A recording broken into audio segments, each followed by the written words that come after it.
William arrived at the palace with one question written across his face. And before anyone spoke a word, Charles already knew the answer would cost him something. The call had come at midnight. Not a text, not a scheduled meeting. A direct call from the king's private secretary, her voice carrying the weight that only emerges when protocols are already broken. The king needs to see you, now. 30 minutes later, William stood in the inner sanctum of Buckingham Palace, the room where constitutional decisions live before they become public, and what he found there would force his father into an admission neither man had ever made aloud. Charles sat behind his desk with a document in front of him that should have required months of consultation. Instead, it was signed. The ink wasn't dry. On the leather surface beside it lay a second copy, blank, waiting for a signature that would change the entire structure of how the monarchy functioned when crisis arrived. "I'm not asking for your approval," Charles said before William could speak. "I'm telling you what I've decided.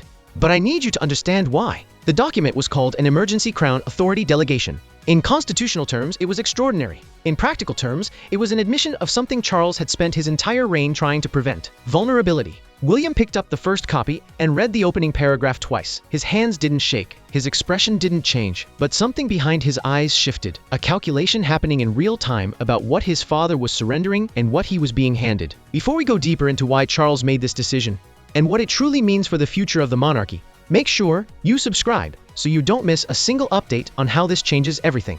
The document granted William the authority to make critical decisions regarding crown operations if Charles became unable to do so. Not because he was ill, not permanently, not officially, just quietly delayed, redirected, held back in a way that suggested someone was managing his access to power. William read the change in the briefing papers and understood immediately. Someone had influenced this decision, someone close to Charles. Someone who understood that timing mattered, that delaying William's rise meant extending Charles's prominence, that stretching the current reign's visible authority kept the next generation at a distance. He said nothing in the meeting, but his silence was louder than any confrontation could have been. Anne noticed. She always did. Within 48 hours, the princess had demanded a private conversation with her brother. What she told him changed everything. Camila had orchestrated the delay. Not directly, not with an explicit order, but through subtle influence. Through conversations with Charles's household staff. Through positioning herself as the advisor who understood continuity, she had shaped the recommendation that filtered up to the king. And Charles, tired, perhaps feeling the weight of constant decision-making, had accepted it without questioning it. Anne's warning had been surgical. "You're allowing personal relationships to determine succession planning. That path doesn't lead anywhere good." Charles had listened. But he hadn't acted. Instead, he had done something worse. He had let the situation continue, had allowed the tension to build, had permitted his own uncertainty to dictate policy. 3 weeks of silence. 3 weeks of William watching his future being managed by someone who wasn't even in the line of succession.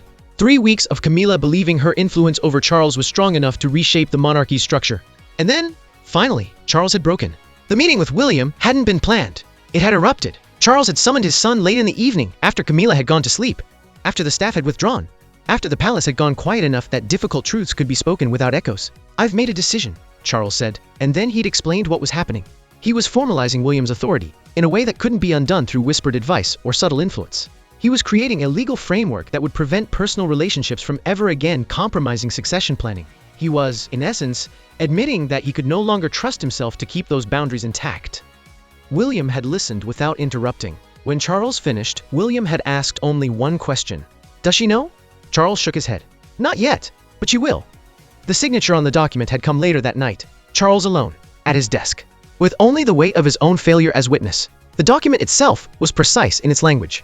In the event that the reigning monarch became incapacitated, hospitalized, or otherwise unable to perform essential constitutional duties, the designated heir would have authority to make decisions regarding operational continuity, ceremonial scheduling, and matters affecting succession planning, without requiring the monarch's prior approval or consultation with the royal household staff. It was a legal cage built specifically to contain one woman's influence, and everyone involved understood exactly why it had been built. William had said yes immediately, not because he wanted the power, but because he understood what his father had finally accepted. Sometimes protecting the crown meant protecting it from the people closest to it. Sometimes, duty required drawing lines that would never feel comfortable, that would never feel warm, that would exist in permanent tension between love and responsibility. Charles had spent 30 years trying to balance those things. He had tried to make Camila's place secure while maintaining institutional boundaries. He had attempted to honor his marriage while protecting his son's future. And he had failed. The admission, when it came, had been barely audible. "I can't trust myself anymore," Charles had said, "so I'm making sure I can't make this mistake again." When Camila discovered the change, she understood it immediately. The restructuring of meetings, the new protocols for succession-related decisions. Camila's voice would matter in ceremonial affairs, in public-facing royal work, in the day-to-day operations surrounding Charles's reign. The public announcement came the following morning. The palace press office released a carefully worded statement about enhanced emergency protocols and succession safeguards. No mention of Camila, no explicit acknowledgement of crisis, simply a technical explanation of new procedures that would ensure smooth continuity of crown operations. The media, of course, saw through it immediately. By noon, speculation was everywhere. William's elevation, Camila's diminishment, Charles's apparent loss of confidence in his own judgment. Every outlet had a theory. Some suggested the king was ill. Others implied family crisis. A few, remarkably, understood the truth. That Charles had finally drawn a line. That William had finally stepped into his role as future guardian of the institution. That the monarchy had chosen clarity over comfort. William watched the media coverage with an expression that gave away nothing. He understood that his father had made a sacrifice. Charles had admitted publicly, through the architecture of his own limitation, that he could no longer trust his personal judgment about matters affecting the crown's future.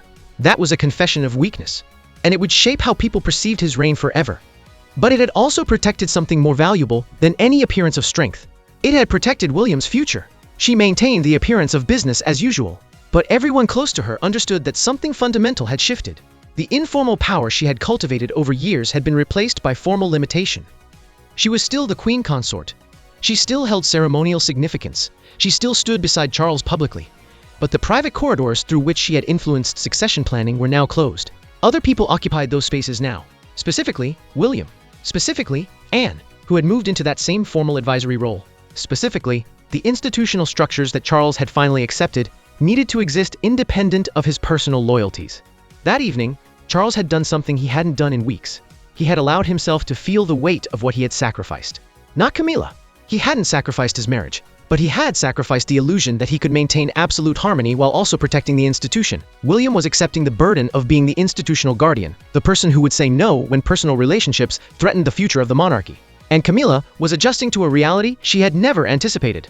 By midnight, the palace had already begun restructuring protocols. By morning, staff understood the new reality. By the end of the week, every senior royal figure had felt the shift. Power in a monarchy isn't always dramatic. Sometimes, it's just the quiet reorganization of who gets to speak when. And this time, it was William's turn. The emergency delegation wasn't the beginning of anything.